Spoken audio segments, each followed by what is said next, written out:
Hello viewers, चलिए देखते हैं कि FIMA plus price action setup ने आज के मार्केट में कैसे परफॉर्म किया था। जैसे आप देख सकते हैं, आज जाके मार्केट गैप डाउन खुला था और कल का हमारा व्यू ये था मार्केट में कि गैप डाउन खुलता है और आके 40,000 लेवल के पास आके कोई रिजेक्शन मिलता है मार्केट को, तो वहाँ पे हमको FIMA का सिग्नल अगर मिलता है तो हम उसको वैलिड कंसिडर करते हुए हम आके अपना ट्रेड एंट्री बनाएंगे। लेकिन जैसे आप देख सकते हैं, मार्केट आके इस लेवल को एक्सपेक्ट नहीं करते हुए इस लेवल को ब्रेकआउट कर दिया था मार्केट। और जैसे इस लेवल को ब्रेकआउट किया था मार्केट, मैंने आके लॉन्गर टाइम फ्रेम में स्विच करके कोई इंपॉर्टेंट लेवल्स का ढूंढने का कोशिश किया था। जैसे आप देख सकते हैं, हमको नेक्स्ट इंपॉर्टेंट लेवल आके 40,300 रुपीज़ के पास दिखा था और ऐसा जो कोई इंपॉर्टेंट लेवल हमको दिख नहीं रहा था। जो जो एक इंपॉर्टेंट लेवल इधर था उसको ऑलरेडी मार्केट ने ब्रेकआउट दे दिया था। तो ऐसे सिचुएशन में जब हमको कोई अच्छे लेवल्स नहीं दिख रहे, तो हम आके इस इंडिकेटर का यूज़ कर सकते हैं जिसका नाम है पिवट पॉइंट्स का। और अभी मैं आपको एक पिवट पॉइंट्स का एक मेन सीक्रेट बताता हूँ मैं आपको। अभी जो हम यूजुअली जो हम सेटिंग्स रखते हैं पिवट पॉइंट्स का, वो आके ये रहता है सेटिंग्स फिबोनाची, टाइम फ्रेम आके डेली रहता है और नंबर ऑफ पिवट्स 15 रहता है। लेकिन जब प्रीवियस डे का मार्केट, जैसे मैं आपको बताता हूँ, जब प्रीवियस डे का मार्केट साइडवेज रहता है, जब हम फिबोनाची में रखते हैं अपना सेटिंग्स, तो आके हमको supply demand zones plus Fibonacci levels भी बताते हैं हमको लेवल्स। लेकिन जब हम आके जब प्रीवियस डे का मार्केट साइडवेज रहता है, तो आप देख सकते हो फिबोनाची लेवल्स जो है बहुत कंफ्यूजिंग रहते हैं इधर। जैसे आप देख सकते हो बहुत सारे लेवल्स आपको दिखेंगे इधर फिबोनाची के। तो आप इस बात को हमेशा ध्यान रखो, जब प्रीवियस डे का मार्केट आके साइडवेज रहता है तो आप करेंट डे में आके स्विच कर दो इसको। जैसे अब दिन में आपको बताता हूँ, तो करेंट डे में आके आप इसको फिबोनाची से हटा के ट्रेडिशनल में शिफ्ट कर दो। तो अभी आप देख सकते हैं आपको आके क्लियर लेवल्स दिखेंगे। तो इस बात को आप नोट करके रख लो, क्या है कि जब प्रीवियस डे का मार्केट डे आके साइडवेज रहता है, तो करेंट डे के लिए अगर आप ये पिवट पॉइंट्स का टूल यूज़ कर रहे हो, तो आके उसको ट्रेडिशनल में शिफ्ट कर दो। अगर नॉर्मल था प्रीवियस डे का मार्केट, तो आप नॉर्मल ही रखो। अगर साइडवेज था तो आके इसको शिफ्ट करके ट्रेडिशनल में कर दो। तो जैसे आप देख सकते हैं, इसको शिफ्ट करने के बाद आके हमको इस लेवल के आसपास आके एक फर्स्ट सिग्नल मिला था हमको 5 EMA का, और इधर एक पिवट पॉइंट का लेवल भी था। तो इस लेवल को कंसीडर करते हुए, एज अ वैलिड कंसीडर करते हुए, हमने आके इधर एक एंट्री बनाया था। हमारा 1:3 हमारा प्रॉफिट था, कैंडल क्लोजिंग का एसएल था और हमारा 1:3 का टारगेट था।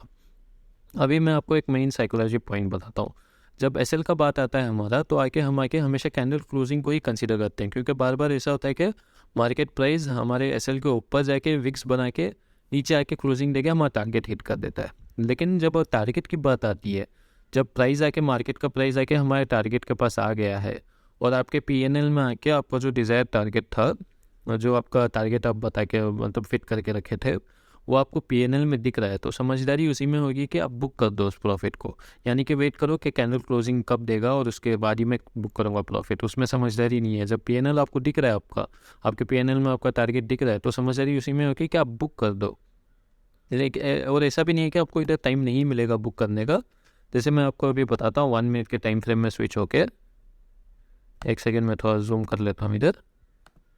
जैसे आप इधर देख सकते हो, आपको एक अच्छा खासा टाइम मिला था, आपको एक टाइम गैप मिला था बुक करने का, क्योंकि अकॉर्डिंग टू 1 मिनट का टाइम फ्रेम मार्केट हमारे टारगेट के नीचे जाके फिर ऊपर आया था। तो आपके पास अच्छा खासा टाइम था कि बुक कर लो। अब अपना पीएनएल में जो अपना टारगेट प्रॉफिट बता रहा है उसको बुक कर दो। तो 5 मिनट्स में मैं शिफ्ट हो जाता हूँ। तो फिर आके जैसे आप लोगों को पता है कि प्रीवियस 5 दिन से आके हमको कोई ट्रेड नहीं मिला था, हम 5 दिन से कोई ट्रेड नहीं किए थे। तो मैं सोच रहा था कि आज आके कुछ सेकेंड सिग्नल कुछ, क्योंकि एक्सपायरी भी है आज, सेकेंड सिग्नल कुछ अच्छा मिलता है तो आके मैं ट्रेड उसको भी कंसीडर कर लूँगा। तो मैं सेकेंड सिग्नल के लिए वेट कर रहा था इधर। और जैसे आप देख सकते हो, सेम वही पिवट पॉइंट्स के लेवल के आसपास जब प्राइस इधर आया था, तो हमको एक सेकेंड सिग्नल मिला था 5 EMA का। तो इसको भी मैं वैलिड कंसीडर करते हुए इसको भी मैंने एंट्री बना लिया था अपना। हमारा कैंडल क्लोजिंग का एसएल था और 1:3 का टारगेट था। जैसे आप देख सकते हो, जो मैं बता रहा था सेम इधर वही हुआ था। कैंडल ऊपर गया था, विक्स बनाया था, लेकिन आके क्लोजिंग नीचे नहीं दिया था, हमारे एसएल के ऊपर नहीं दिया था क्लोजिंग, यानी कि नीचे ही दिया था क्लोजिंग, और जाके फिर हमारा टारगेट हिट कर दिया था। तो इस कैंडल के हिसाब से मैं आपको बताता हूँ, ये जो मैंने हमारा 1:3 का टारगेट है, मैंने इधर से ही कंसीडर, इधर तक ही कंसीडर किया है टारगेट मेरा।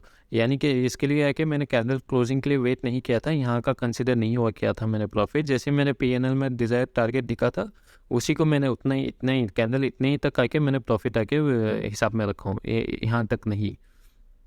तो जैसे मैं इस कैंडल में आपको समझा रहा था, जैसे हमारा पीएनएल में हमारा प्रॉफिट दिखा तो बुक कर दो उसको। तो 2 ट्रेड आज के हमारे बने थे। और है कि हमारे ये जो स्टार्टिंग के जो सिग्नल, क्योंकि ह्यूज गैप डाउन था मार्केट, तो स्टार्टिंग के 1-2 कैंडल को हम इग्नोर करते थे। जैसा हमने आके रूल बुक में मेंशन किया था, 8 रूल था हमारा, ignore first 2 to 3 candles when market opens huge gap up और गैप डाउन, जो 100 पॉइंट्स का है। तो इस रूल के हिसाब से हमने आके स्टार्टिंग के 2 या 3 कैंडल को इग्नोर कर दिया था, जब तक वो FIMA का लाइन आके एडजस्ट ना हो जाए। तो आज क्या है कि हमारे 2 ट्रेड बनते हैं आज के। जो फर्स्ट ट्रेड में हमारा प्रॉफिट हुआ था वो है 1292 रुपीज़, ब्रोकरेज माइनस करके। एक लॉट में हमने ट्रेड किया था, एक लॉट खरीदने का प्राइस हमको लगा 3725 रुपीज़। और सेकेंड ट्रेड में हमारा प्रॉफिट मिला था हमको 1125 रुपीज़ एक लॉट में, और एक लॉट खरीदने का हमारा प्राइस लगा 2900 रुपीज़। तो हमने आके इस ट्रेड को, इस बैक टेस्टिंग को आके हमने 10,000 कैपिटल के साथ स्टार्ट किया था, और अभी हमारे पास कैपिटल बचा है 19,567। सो ऑलमोस्ट हमारा कैपिटल 100% गेन हो गया है। और आके अगर आप इस पिवट पॉइंट्स में आके सिर्फ मेनली 2 ही इंडिकेटर यूज़ करता हूँ, एक इंडिकेटर यूज़ करता हूँ और एक टूल यूज़ करता हूँ। जो फर्स्ट इंडिकेटर है वो आके पिवट पॉइंट्स है, जो मैं मेनली यूज़ करता हूँ, और सेकेंड टूल जो है वो है फिबोनाची रिट्रेसमेंट का। सिर्फ मैं यही दो टूल यूज़ करता हूँ। अगर आप इस टूल्स के ऊपर डेडिकेटेड एक वीडियो चाहते हो तो आप डेफिनेटली कमेंट्स में मेरे को बता देना, मैं इन टूल्स के ऊपर एक डेडिकेटेड वीडियो आपके लिए बना दूंगा। और आप इस ये एक्सेल शीट का और ये रूल शीट का आके लिंक मैं डिस्क्रिप्शन में दे दूंगा, आप चाहो तो इनको एक्सेस कर सकते हो। लेकिन मेनली आप इस रूल बुक को ज़रूर एक्सेस करना और ये सारे रूल्स को गो थ्रू कर लेना, क्योंकि ये जैसे हम बैक टेस्टिंग कर रहे हैं वैसे वैसे हम इस रूल्स को आके इधर मेंशन कर रहे हैं, जो इस सेटअप के लिए हम स्ट्रिक्टली फॉलो करेंगे इस रूल्स को। तो ऐसे ही पूरा मंथ मैं आके प्रैक्टिस करूँगा। अगर नेक्स्ट मंथ के लिए मैं देखूँगा, अगर हो सका तो मैं रियल कैपिटल के साथ मैं ट्राई करूँगा ट्रेड करने के लिए, या फिर हम इसी बैक टेस्ट को कंटिन्यू करेंगे। अगर आप रियल कैपिटल के साथ देखना चाहते हो ये बैक टेस्ट, तो आके आप डेफिनेटली इस वीडियो को लाइक कर देना, ताकि और लोगों तक ये वीडियो पहुँचे और मेरे को भी आके थोड़ा वर्थ इट लगे अपना रियल कैपिटल लगा के इन्वेस्ट करके ट्रेड करके आपको बताने के लिए।